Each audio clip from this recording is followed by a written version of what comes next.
The clock is ticking in the Middle East. U.S. warships are moving closer. Fighter jets are being repositioned. And tonight, a powerful signal. The USS Abraham Lincoln is expected to enter the Arabian Sea, inside the U.S. Central Command Zone. This is not routine theater. This is visible force. As Washington tightens its military posture. One question echoes across capitals and command rooms alike. Is the United States preparing to strike Iran? President Donald Trump has now confirmed what analysts feared. Speaking to reporters, Trump said the United States has a large naval force moving toward Iran, while he stressed that he hopes force will not be used. The option is clearly on the table. We have a lot of ships going in that direction, just in case, Trump said. A big force. We're watching them very closely. Such language is rarely accidental. Historically, when Washington moves carrier strike groups into a region, it sends a message: deterrence backed by readiness. The USS Abraham Lincoln is not just another warship. It is a nuclear-powered aircraft carrier capable of deploying more than 70 aircraft, including advanced fighter jets, surveillance planes, and electronic warfare systems, accompanied by guided missile destroyers and missile defense assets.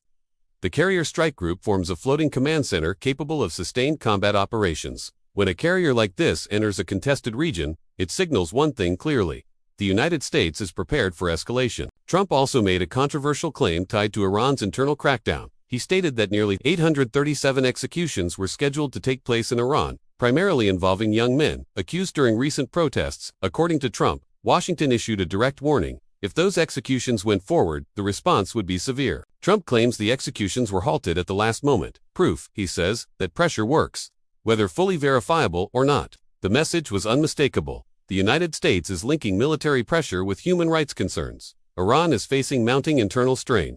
Economic sanctions continue to cripple its economy. Public protests have erupted repeatedly. Human rights organizations accuse Tehran of harsh crackdowns.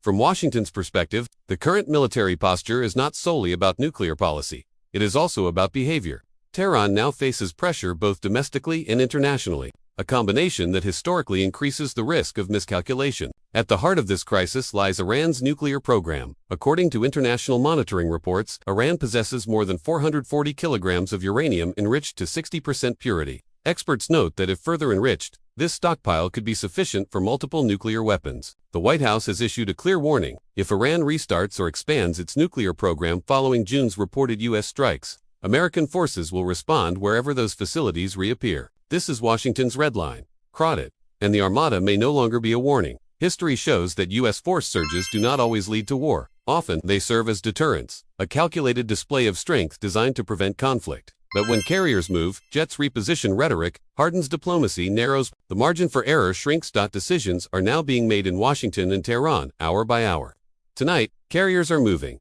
Jets are on standby. Missile defenses are activated. This is not a declaration of war, but it is a warning. Whether this ends in deterrence or detonates into conflict depends on the next decisions made behind closed doors.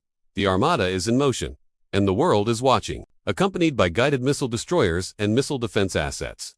The Carrier Strike Group forms a floating command center capable of sustained combat operations.